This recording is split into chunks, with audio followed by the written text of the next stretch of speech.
Welcome to icon India. ఈరోజు మనం August 1కి సంబంధించినటువంటి కరెంట్ అఫైర్స్ గురించి డిస్కస్ చేద్దాం. ఈ కరెంట్ అఫైర్స్కి సంబంధించినటువంటి జాతీయ అంతర్జాతీయ ప్రాంతీయ అంశాలతో పాటు అతి ముఖ్యమైనటువంటి వివిధ కరెంట్ అఫైర్స్ అంశాలను గురించి డిస్కస్ చేస్తాం. సో ఇక్కడ డిస్కస్ చేసేటువంటి ఈ టాపిక్స్ అనేవి ఎగ్జామినేషన్ పాయింట్ ఆఫ్ వ్యూలో మీకు చాలా ఉపయోగపడతాయి. ఈ కరెంట్ అఫైర్స్ను విత్ జనరల్ నాలెడ్జ్తో మనం కవర్ చేయబోతా ఉన్నాం. ఇక ఐకాన్ ఇండియా మీకు ఆన్లైన్ క్లాసెస్తో పాటు ఆఫ్లైన్ క్లాసెస్ని అందిస్తూ ఉంది అన్ని పోటీ పరీక్షలకి సంబంధించి. సో వీటిని మీరు ఆన్లైన్ ద్వారా పొందాలి అనుకుంటే ఐకాన్ ఇండియా యాప్ ద్వారా పొందవచ్చు. ఆఫ్లైన్ ద్వారా అనుకుంటే మా institute Narayanaguda metro station pillar number 1171 దగ్గర ఉంటుంది. ఇక్కడికి వచ్చి జాయిన్ అవ్వచ్చు. ఇక ఇప్పుడు రీ ఎగ్జామ్ జరగబోతున్నటువంటి ఈఓ సిడిపిఓ ఎగ్జామ్స్ కోసం ఆన్లైన్లో ఎక్స్క్లూజివ్గా లైవ్ క్లాసెస్ని అందించడంతో పాటు పేపర్ 2 రిలేటెడ్ మెటీరియల్స్ని అలాగే డైలీ ఎగ్జామ్స్ని వీటితో పాటు గ్రాండ్ టెస్ట్లను అందిస్తూ ఉంది ఐకాన్ ఇండియా. సో వీటన్నింటి కోసం మీరు ఐకాన్ ఇండియా యాప్ ద్వారా రిజిస్టర్ అవ్వచ్చు. ఇక మార్కెట్లోకి మనం ఒక కరెంట్ అఫైర్స్ పుస్తకంని తీసుకురావడం జరిగింది. ఇటీవల ఏ రెండు ప్రధానమైనటువంటి వాటి మధ్యన ఒప్పందాలు జరిగాయి అనేటువంటి అంశాలను చదవాల్సి వచ్చినప్పుడు నేను చెప్పేటువంటి టాపిక్ అనేది మీకు అత్యంత ఉపయోగపడుతుంది అనేటువంటి అంశాన్ని గుర్తుంచుకోవాలి. భారతదేశంలో ఆయుష్ మంత్రిత్వ శాఖ అంటే ఒక మంత్రిత్వ శాఖ ఉంది. సో ఈ మంత్రిత్వ శాఖ అనేది భారతదేశంలో ఉన్నటువంటి ట్రెడిషనల్ మెడిసిన్స్ అంటే సాంప్రదాయ వైద్యానికి సంబంధించి ఆయుష్ మినిస్ట్రీలో మనకి హోమియోపతి, అల్లోపతి, అలాగే యోగా, యునాని, ఆయుర్వేద ఇలాంటివన్నీ కూడా ఉంటాయి. సో ఇవన్నీ కూడా భారతదేశంలో ప్రాచీన కాలం నుంచి కూడా కొనసాగుతున్నటువంటి మెడిసిన్స్. సో ఇలా 2014 నవంబర్లో ఆయుష్ మంత్రిత్వ శాఖ అనేది భారతదేశంలో ప్రారంభించడం జరిగింది. ఈ మంత్రిత్వ శాఖ ఇటీవల ఎవరితో ఒప్పందం చేసుకుంది, ఎవరితో ఒప్పందం జరిగింది అని చెప్పి క్వశ్చన్ అడుగుతారు. అలా క్వశ్చన్ అడిగితే మీరు చెప్పాల్సినటువంటి ఆన్సర్ WHO అని చెప్పాలి. దీన్నే మనం ఏమంటాం? అంతర్జాతీయ ఆరోగ్య సంస్థ అని అంటాం. ఇంగ్లీష్లో ఏమని అంటున్నాం? వరల్డ్ హెల్త్ ఆర్గనైజేషన్ అని అంటున్నాం. అంటే ఇప్పుడు మనం మాట్లాడబోయే ఒప్పందం ఎవరెవరికి మధ్యన అని అంటున్నాం? WHOకి, ఆయుష్ మినిస్ట్రీకి. క్లియర్. ఇగో ఇది ఈ ఒప్పందం గురించి అడిగితే మీరు ఆన్సర్ చేయాల్సినటువంటి అంశంనే నేను టాపిక్ గా రాస్తా ఉన్నా. ఎవరెవరికి మధ్యన ఒప్పందం కుదిరింది అని అంటే భారతదేశానికి సంబంధించినటువంటి ఆయుష్ మినిస్ట్రీ మధ్యన అలాగే WHO మధ్యన, వరల్డ్ హెల్త్ ఆర్గనైజేషన్ మధ్యన ఒప్పందం అనేది కుదిరింది అనేటువంటి అంశాన్ని మనం గుర్తుంచుకోవాల్సి ఉంటుంది. సో ఇలా దేనికోసం ఒప్పందం కుదిరింది అని అంటే ఇప్పటికే మీకు ఈ విషయం అర్థమై ఉండాలి. సో ఒప్పందం దేనికోసం కుదురుతుంది అని అంటే మెడిసిన్ రిలేటెడ్ గా సాంప్రదాయ మెడిసిన్ రిలేటెడ్ గా కుదురుతుంది అనేటువంటి అంశాన్ని ఇక్కడ మనం ప్రత్యేకంగా గుర్తించాల్సి ఉంటది. సో ఇప్పుడు ఈ ఒప్పందానికి సంబంధించి ఈ ఒప్పందంలో రెండింటి మధ్యన కుదిరింది అనేటువంటిది ప్రధానంగా గుర్తుంచుకోవాలి. అయితే గుజరాత్ కి సంబంధించినటువంటి జామ్నగర్ లో WHO ఏం చేసింది అని అంటే గ్లోబల్ ట్రెడిషనల్ మెడికల్ సెంటర్ ని ప్రారంభించడం జరిగిందండి. ఏమని అంటున్నాం? గ్లోబల్, ఇగో ఇది ఇంపార్టెంట్ రా, ఇగో global traditional medicine centre, right. So ఇలా ఈ సెంటర్ ఇక్కడ ప్రారంభించబడింది అని అడుగుతారు. యాక్చువల్గా ఇది లాస్ట్ ఇయర్ కి సంబంధించినటువంటి బిట్. ఇది ఎక్కడ ప్రారంభించబడింది అని అంటే మన భారతదేశంలోనే ప్రారంభించబడింది. ఎక్కడ అని అంటున్నాం? భారతదేశంలోనే ప్రారంభించబడింది అని అంటున్నాం. సో భారతదేశంలో ఎక్కడున్నది ఇది అని అంటారు. అడిగితే మీరు చెప్పాల్సినది భారతదేశంలో ఉన్నటువంటి గుజరాత్ లో, అలాగే గుజరాత్ కి సంబంధించినటువంటి జామ్నగర్ లో ఉన్నది అని చెప్పాలి. ఎక్కడ అని అంటున్నాం? జామ్నగర్ లో ఉన్నది అనేటువంటి అంశాన్ని గుర్తుంచుకోవాలి. ఇది లాస్ట్ ఇయర్ ఎక్కడ అని అంటే భారతదేశంలోనే స్థాపించబడింది అని గుర్తుంచుకోవాలి. ఇప్పుడు WHO వరల్డ్ హెల్త్ ఆర్గనైజేషన్ అని అంటున్నాం. ఈ వరల్డ్ హెల్త్ ఆర్గనైజేషన్ ఎక్కడ ఉంటది అని అంటే బేసిక్ గా జెనీవాలో ఉంటది. దీని ప్రధాన కార్యాలయం. అక్కడ నుంచి ఇది కార్యకలాపాలను నిర్వహిస్తూ ఉంటది. కానీ ఇక్కడ మనం ఇండియాలో కూడా ఇది ఒక విభాగాన్ని స్టార్ట్ చేసింది. అదే ట్రెడిషనల్ మెడిసిన్స్ అని అంటున్నాం. ఏమని అంటున్నాం? ట్రెడిషనల్ మెడిసిన్ సెంటర్ ని స్థాపించింది. సో ఇలా స్థాపించినటువంటి ఈ ట్రెడిషనల్ మెడిసిన్ సెంటర్ అభివృద్ధి కోసం ఇప్పుడు భారత్ ఆర్థిక సహాయాన్ని అందిస్తుంది. మా దేశంలో మీరు గ్లోబల్ ట్రెడిషనల్ మెడిసిన్ సెంటర్ పెట్టారు కదా, దీని అభివృద్ధి కోసం మేము డబ్బులు కేటాయిస్తాము అని చెప్పేసి ఇప్పుడు ఒప్పందం చేసుకోవడం జరిగింది. అంటే ఇక్కడ మన భారతదేశం ఏం చేస్తా ఉంది అని అంటే ఈ ఒప్పందంలో భాగంగా ఆర్థిక సహాయాన్ని అందిస్తా ఉంది. ఆర్థిక సహాయం ఎవరికి అందిస్తా ఉంది అని చెప్పేసి అడిగితే డబ్ల్యూహెచ్ఓకే అందిస్తా ఉంది. డబ్ల్యూహెచ్ఓలో ఏ విభాగం కోసం అందిస్తా ఉంది అని అంటే మళ్ళీ మన దేశంలో నిర్వహించబడుతున్నటువంటి గ్లోబల్ ట్రెడిషనల్ మెడిసిన్ సెంటర్ కోసమే అందించడం జరుగుతూ ఉంది అనేటువంటి అంశాన్ని మనం గుర్తించాల్సి ఉంటది. మరి ఈ ఆర్థిక సహాయం అనేది ఎంత అందించారు అని అడుగుతారు. ఇటీవల ఈ గ్లోబల్ మెడిసిన్ సెంటర్ కి, ట్రెడిషనల్ మెడిసిన్ సెంటర్ కి భారత్ ఆర్థిక సహాయం ఇచ్చింది. ఈ ఒప్పందం డబ్ల్యూహెచ్ఓ అలాగే ఆయుష్ మినిస్ట్రీ మధ్యన జరిగినది. సో ఇప్పుడు దీనికి సంబంధించి ఎంత మొత్తం ఇవ్వడం జరిగింది అని చెప్పేసి ఇక్కడ క్వశ్చన్ అడుగుతారు. అలా క్వశ్చన్ అడిగితే మనం చెప్పాల్సినటువంటి ఆన్సర్ ఏంటి అని అంటే దీనికి సంబంధించి $85 మిలియన్ అని చెప్పేసి ఆన్సర్ చేయాల్సి ఉంటది. ఎంత అన్నట్టు $85 మిలియన్ల అందిస్తా ఉన్నారు. ఆర్థిక సహాయం ఎంత అందిస్తున్నారు అని ఎక్కడైనా క్వశ్చన్ వస్తే డైరెక్ట్ క్వశ్చన్ వస్తుంది. క్వశ్చన్ ఎట్లా వస్తుంది? ఆయుష్ కి సంబంధించి డబ్ల్యూహెచ్ఓ కి సంబంధించి ఒప్పందం కుదిరింది. ఎందుకోసం కుదిరింది అని అంటే గ్లోబల్ ట్రెడిషనల్ మెడిసిన్ సెంటర్ అభివృద్ధి కోసం కుదిరింది. ఇందులో భారత్ ఎంత ఇస్తా ఉంది అని అంటే $85 మిలియన్ ఇస్తా ఉంది అనేటువంటి అంశాన్ని ఇక్కడ మనం ఆన్సర్ చేయాలి. ఎంత అన్నట్టు $85 మిలియన్ ని అందించడం జరుగుతా ఉంది భారత్. మరి $85 మిలియన్ ని ఒకేసారి ఇస్తా ఉందా సార్ అని అంటే ఒకసారి ఇవ్వట్లేదు. ఇప్పుడు మనం ఏ ఇయర్ లో ఉన్నాము అని అంటే 2024లో ఉన్నాం.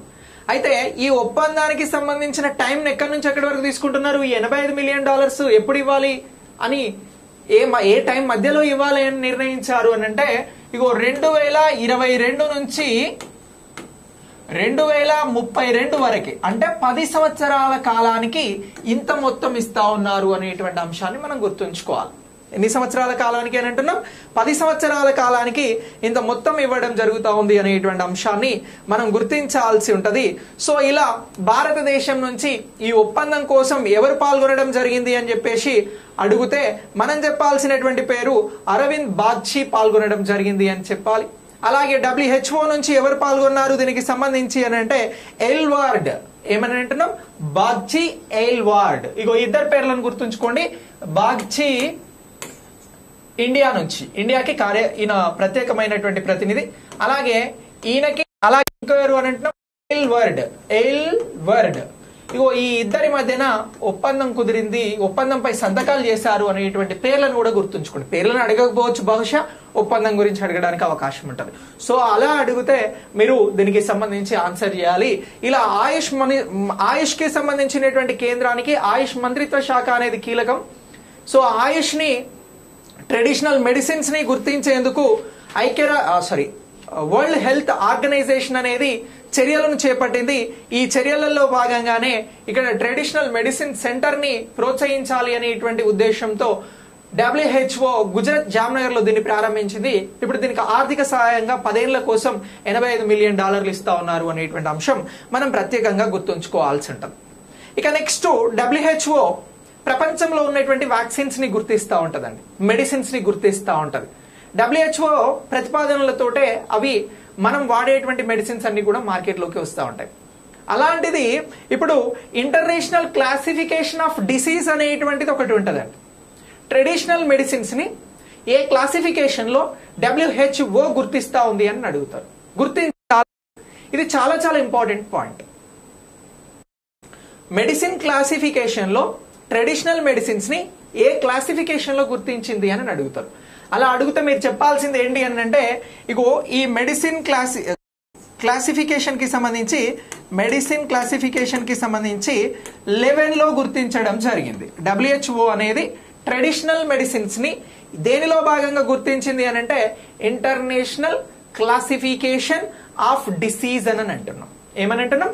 ఇంటర్నేషనల్ క్లాసిఫికేషన్ ఆఫ్ డిసీజ్ అని చెప్పేసి అంటున్నాం. ఇగో దీనిలో 11 కి సంబంధించి వీటిని గుర్తించినటువంటి అంశాన్ని మనం గుర్తుంచుకోవాలి. ఏ మెడిసిన్స్ ని గుర్తించారు అని అడుగుతారు. చూడండి, ఇంటర్నేషనల్ క్లారిఫికేషన్ ఆఫ్ డిసీజ్ 11 లో భాగంగా గుర్తించిన మెడిసిన్స్ ఏంటి అని అంటారు. అంటే ట్రెడిషనల్ మెడిసిన్స్ ని గుర్తించింది అని చెప్పాలి. ట్రెడిషనల్ మెడిసిన్ ఏంటి అంటే ఆయుర్వేదం, యునాని, ఉన్నటువంటి మెడిసిన్ చేయాల్సి. సో ఇలా WHO కి సంబంధించినటువంటి వరల్డ్ హెల్త్ ఆర్గనైజేషన్ కి సంబంధించిన ప్రధాన కార్యాలయం ఎక్కడ ఉంది అని చెప్పేసి ప్రీవియస్ ఎగ్జామ్స్ లలో జీకే పాయింట్ ఆఫ్ వ్యూలో బిట్ అడిగేవారు. అలా అడిగితే జెనీవాలో ఉంది. ఇది ఎక్కడ ఉంటది అని అంటే స్విట్జర్లాండ్ లో ఉంటది అని చెప్పాలి. అలాగే WHO కి సంబంధించినటువంటి ప్రస్తుతం దీనికి ఎవరు హెడ్ గా ఉన్నారు, సెక్రటరీ జనరల్ గా ఎవరు ఉన్నారు అంటే అధోనామ్ టెడ్రోస్ అని చెప్పేసి చెప్పాల్సి ఉంటుంది. ఎవరు అని అంటున్నాం? అధోనామ్ టెడ్రోస్ అనేటువంటి పేరుని మనం ఇక్కడ ఆన్సర్ గా చేయాల్సి ఉంటుంది. సో ఇలా దీనికి సంబంధించి మనం ఇంపార్టెంట్ గా గుర్తుంచుకోవాలి. రైట్. ఇక నెక్స్ట్ దీని తర్వాత స్త్రీ పురుషులకి సంబంధించి సమాన వేతనము అనేటువంటి అంశం గురించి మాట్లాడదాం. ఇది కూడా లేటెస్ట్ కరెంట్ అఫైర్స్ లో వెరీ వెరీ ఇంపార్టెంట్. ఇక రీ ఎగ్జామ్ కి సంబంధించి ఈఓ, సిడిపిఓ లాంటి ఎగ్జామ్స్ రాసేటువంటి వారికి అత్యంత ఇంపార్టెంట్ నేను చెప్పబోయేటువంటి అంశం. సో ఇప్పుడు సమాన వేతనం, ఈక్వల్ శాలరీ గురించి మాట్లాడదాం. సో ఈ సమాన వేతనానికి సంబంధించి ఒక అప్డేట్ అనేది వచ్చింది. ఈ సమాన వేతనానికి సంబంధించి వచ్చినటువంటి అప్డేట్ ఏంటి అనేది ఒకసారి చూద్దాం. రైట్. కరెంట్ అఫైర్స్ కి సంబంధించి ఇలాంటి అంశాల మీద మనం పట్టు సాధించాల్సిన అవసరం అనేది మనకు అత్యంత ఎక్కువగా ఉంటది అనేటువంటి అంశాన్ని ఇక్కడ మనం గుర్తించాల్సి ఉంటది. రైట్. మహిళలకి సంబంధించి వివక్ష జరుగుతూ ఉంది అనేటువంటి అంశంలో చాలా చాలా వాదనలు ఉంటాయి. అలాగే అలాంటి అంశాలను మనం అప్పుడప్పుడు వింటూ ఉంటాం. అయితే మహిళలకి సంబంధించి పని విషయంలో వారు కష్టపడేటువంటి పనిని గుర్తించి వారికి సంబంధించి సమాన వేతనంని అప్లై చేస్తున్నాము అని చెప్పేసి ఇప్పుడు ఇటీవల ప్రభుత్వం పార్లమెంట్ వేదికగా చెప్పింది. మరి సమాన వేతనం కల్పించేందుకు ఏ చట్టాన్ని అమలు చేస్తున్నాము అని చెప్పింది. మహిళల పైన వివక్షతను తగ్గించేందుకు ఏ విధానాలను అనుసరిస్తున్నాము అని చెప్పేసి చెప్పడం జరిగింది అనేది ప్రస్తుత కరెంట్ అఫైర్స్ అంశం మన క్లాస్ కి. సో ఇప్పుడు సమాన వేతనానికి సంబంధించినటువంటి చట్టం ఏమైనా భారతదేశంలో చేశారా సార్ అని అంటే చేయడం జరిగింది. ఈ చట్టాన్ని బేస్ చేసుకొని భారత ప్రభుత్వం ఏం చేస్తా ఉంది అని అంటే సమాన వేతనం పురుషులతో పాటు స్త్రీలకి సమాన వేతనం ఇస్తాము అని అంటుంది. మరి ఈ సమాన వేతనానికి సంబంధించినటువంటి అంశం ఎక్కడ ప్రస్తావించారు అని అంటున్నాం? పార్లమెంట్ లో ప్రస్తావించడం జరిగింది. సో ఇప్పుడు పార్లమెంట్ లో ఈ ప్రస్తావన వచ్చింది కాబట్టి నేను దీన్ని కరెంట్ అఫైర్స్ అంశంగా తీసుకున్నా. కానీ ఇందులో మనం వివిధ చట్టాలను గురించి మాట్లాడాల్సి ఉంటది. సో ఇప్పుడు పురుషులతో పాటు స్త్రీలకి సమాన వేతనం అందిస్తున్నాము, ఈ సమాన వేతనం అందించేందుకు చట్టాన్ని అమలు చేస్తా ఉన్నాము అనేటువంటి ప్రకటనను ప్రకటించడం జరిగింది. సార్ సమాన వేతన చట్టం ఎలా ఉంది సార్? పురుషులతో పాటు స్త్రీలకి, మేల్తో పాటు ఫీమేల్ కి అని అంటే సమాన వేతన చట్టం లేదా ఈక్వల్ శాలరీకి సంబంధించినటువంటి యాక్ట్ అనేది మనకి చట్టం అనేది 1976లో వచ్చింది అని గుర్తుంచుకోవాలి.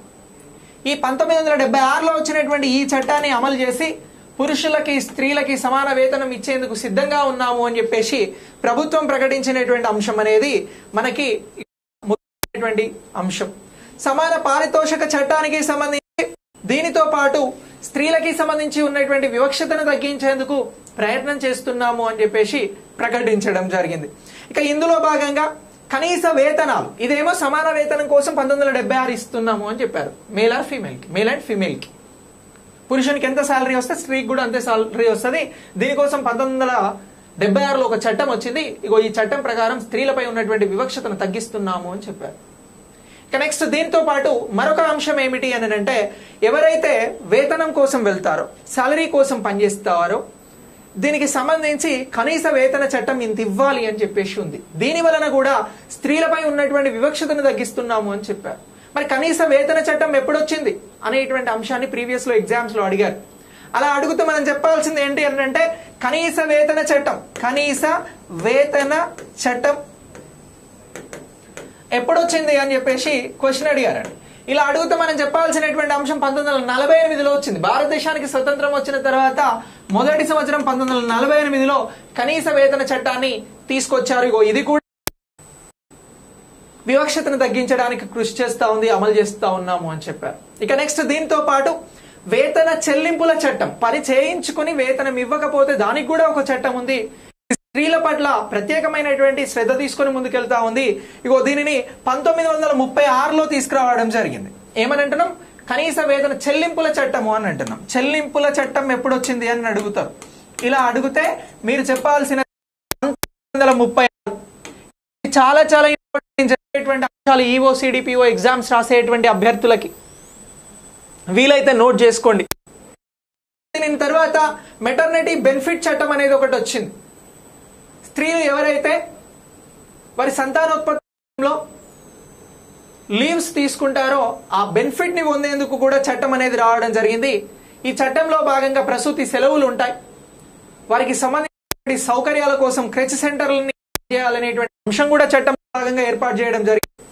ఇగో ఇలాంటి వారికి సంబంధించి ఒక చట్టం వచ్చింది, మెటర్నిటీ బెనిఫిట్ యాక్ట్ అని అంటాం. ఈ యాక్ట్ ఎప్పుడు వచ్చింది అని అంటే 1961లో వచ్చిందండి. ఏమని అంటున్నాం? మెటర్నిటీ బెనిఫిట్ యాక్ట్ అనేది ఒకటి రావడం జరిగింది. ఇగో ఈ బెనిఫిట్ యాక్ట్ ఎప్పుడు వచ్చింది అని అంటే 1960లో రావడం జరిగింది. సో దీని ద్వారా కూడా అమలు చేసి కూడా స్త్రీలపై జరుగుతున్నటువంటి వివక్షతను తగ్గిస్తున్నాము అని చెప్పేసి ప్రభుత్వం చెప్పడం జరుగుతూ ఉంది.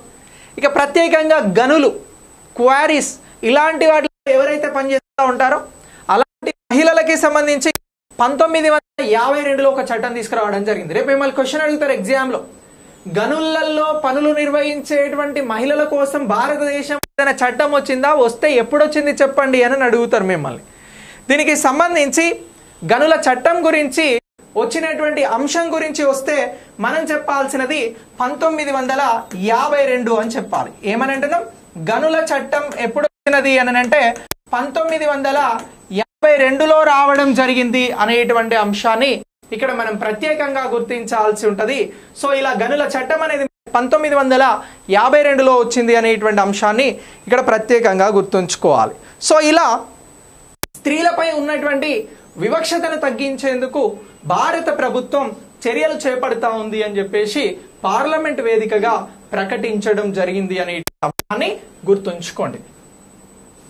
ఇటీవల పార్లమెంట్కి సంబంధించి స్త్రీల వివక్షతను తగ్గించేందుకు ఏ చట్టాలను ప్రస్తావించారు అని అంటే మేల్ అండ్ ఫీమేల్ కి సంబంధించి ఇగో 1976 చట్టంని ప్రస్తావించారు. కనీస వేతన చట్టం 1948ని తీసుకొచ్చారు. చెల్లింపుల చట్టం 1936 వచ్చింది. మెటర్నిటీ బెనిఫిట్ యాక్ట్ 1961 వచ్చింది. గనుల చట్టం 1952 వచ్చింది అనేటువంటి అంశాలను మనం ఇక్కడ ప్రత్యేకంగా గుర్తించాల్సి ఉంటది. ఇవన్నీ కూడా మనకు ముఖ్యమైనటువంటి అంశాలుగా గుర్తుంచుకోవాలి. రైట్, ఇక ఇలా దీన్ని మనం గుర్తుంచుకోవాల్సి ఉంటది, ఇంపార్టెంట్ అని అంటున్నాం. ఇక ఇప్పుడు ప్యారిస్ లో ఒలింపిక్ గేమ్స్ అనేవి జరుగుతూ ఉన్నాయి, మీ అందరికీ తెలుసు. సో మరి ప్యారిస్ ఒలింపిక్ గేమ్స్ కి సంబంధించి ఉన్నటువంటి ప్రస్తుత అప్డేట్ ఏంటి అని అంటే స్వప్నిల్ కునెల్ కు ఒలింపిక్స్ లో కాంస్య పథకం రావడం జరిగింది. ఎవరికి అని అంటున్నాం? స్వప్నిల్. ఇగో ఇటీవల షూటింగ్ కి సంబంధించి ఏ విభాగంలో? Paris Olympics. ఇగో క్రీడలకి సంబంధించి ఇది వెరీ వెరీ ఇంపార్టెంట్.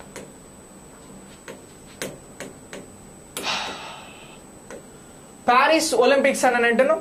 ఈ ప్యారిస్ ఒలింపిక్స్ ఏదైతే ఉందో దీనికి సంబంధించి ఇగో మనం ఈ స్పోర్ట్స్కి సంబంధించి దేంట్లో అనంటే షూటింగ్ అని అంటున్నాం. ఇగో షూటింగ్ విభాగంలో ఇటీవల కాంస్య పథకం సాధించినది ఎవరు అని చెప్పేసి క్వశ్చన్ అడుగుతారు. ఇలా అడిగితే మనం స్వప్నిల్ కునెల్ పేరుని చెప్పాల్సి ఉంటుంది. ఎవరి పేరును అని అంటున్నాం?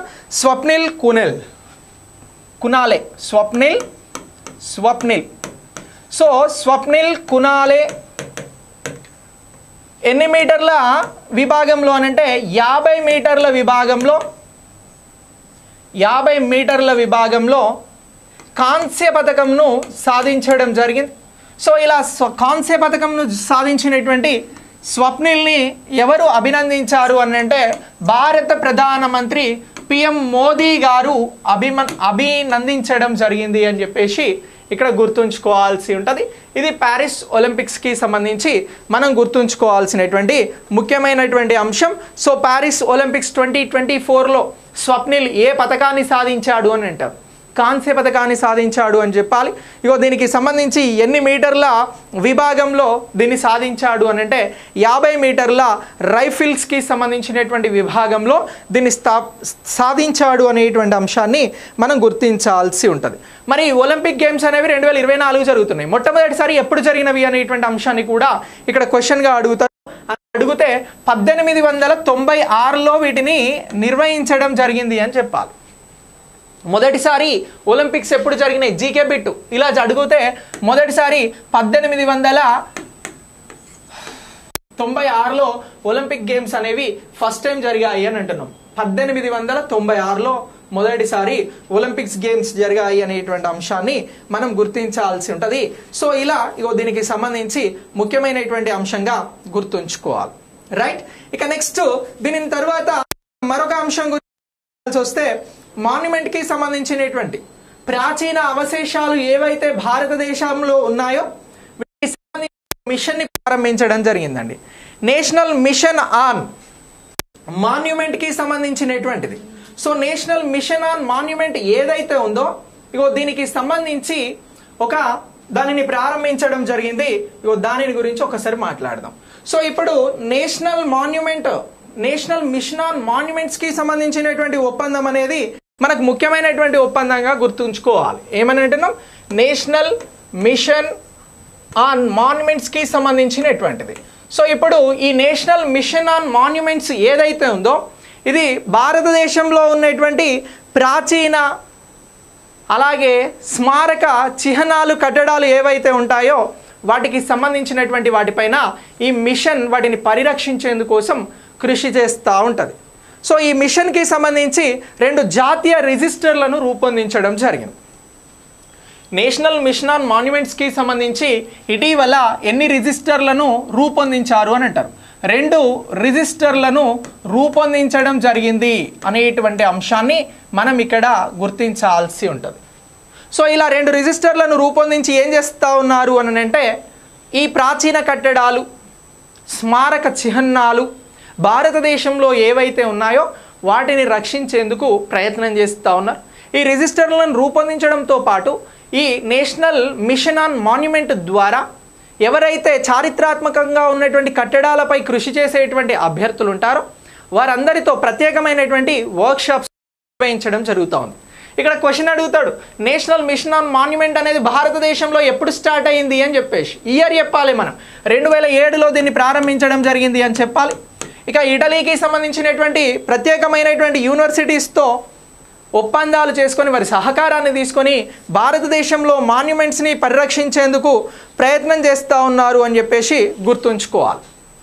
ఇక దీంతోపాటు ఇంకొక ఇంపార్టెంట్ క్వశ్చన్ అడుగుతాడు, భారతదేశంలో మాన్యుమెంట్స్ వీటిని పరిరక్షించేందుకోసం అని చెప్పేసి ఉన్నటువంటి ఒప్పందాలలో ఏ ఐఐటి మాన్యుమెంట్స్ కోసం లేదా పురావస్తు కట్టడాల పరిరక్షణ కోసం ఒప్పందం చేసుకుంది అని అడుగుతాడు. అలా క్వశ్చన్ అడిగితే పురావస్తు రంగంలో సహాయ సహకారాలను అందించడానికి భారతదేశానికి సంబంధించి ఆర్కియాలజికల్ సర్వే ఆఫ్ ఇండియాతో ఎవరు కలిసి పనిచేస్తూ ఉన్నారు అని అంటే కలిసి పనిచేస్తున్నటువంటి ఐఐటి ఏంటి అని అడుగుతారు. కలిసి పనిచేస్తున్న ఐఐటి ఏమిటి అని అడుగుతారు. ఇలా అడిగితే మనం చెప్పాల్సినటువంటి ఆన్సర్ వచ్చి ఏంటి అని అంటే IIT Gandhinagar, Indian institute of technology Gandhinagar అనేటువంటిది కలిసి పనిచేయడం జరుగుతూ ఉంది. ఇగో ఇది వెరీ వెరీ ఇంపార్టెంట్ బిట్ అండి, గాంధీనగర్ అనేది కలిసి పనిచేయడం జరుగుతూ ఉంది. రైట్, సో ఇలా ఇగో దీన్ని గుర్తుంచుకోవాలి. భారతదేశంలో పురావస్తు కట్టడాలకి సంబంధించి ఆర్కియాలజికల్ సర్వే ఆఫ్ ఇండియాతో ఏ ఐఐటి జత కట్టింది అని అంటే కట్టడాల పరిరక్షణ కోసం ఐఐటి గాంధీనగర్ పనిచేస్తూ ఉంది అనేటువంటి అంశం వెరీ వెరీ ఇంపార్టెంట్. దీన్ని బిట్గా అడగడానికి అవకాశం ఉంటుంది. ఇక నేషనల్ మిషన్ ఆన్ మాన్యుమెంట్స్కి సంబంధించినటువంటిది ఎప్పుడు స్టార్ట్ అయింది అని అంటే 2007లో ప్రారంభించబడింది అనేటువంటి అంశాన్ని కూడా మనం ఇక్కడ ఆన్సర్గా చేయాల్సి ఉంటుంది. సో ఇలా ఇగో ఈ ఆన్సర్స్కి సంబంధించినటువంటి అంశాన్ని మనం ప్రత్యేకంగా గుర్తుంచుకోవాలి. సో ఇలా ఈ క్లాస్ని మీరు ఫస్ట్ ఆగస్ట్కి సంబంధించిన కరెంట్ అఫైర్స్గా అప్డేట్ చేసుకోండి. మనం ఆన్లైన్ ఆఫ్లైన్ క్లాసెస్ని ఇవ్వడం జరుగుతూ ఉంది. వీటికి సంబంధించి మీరు ఎప్పటికప్పుడు కాంటెంట్ని అప్డేట్ చేసుకోండి. ఈ అప్డేట్స్కి సంబంధించినటువంటి అంశాలు మీకు ఎప్పటికప్పుడు అందిస్తూ ఉంటాం. ఓకేనా? Thanks for watching. Next video ద్వారా మళ్ళీ కలుద్దాం.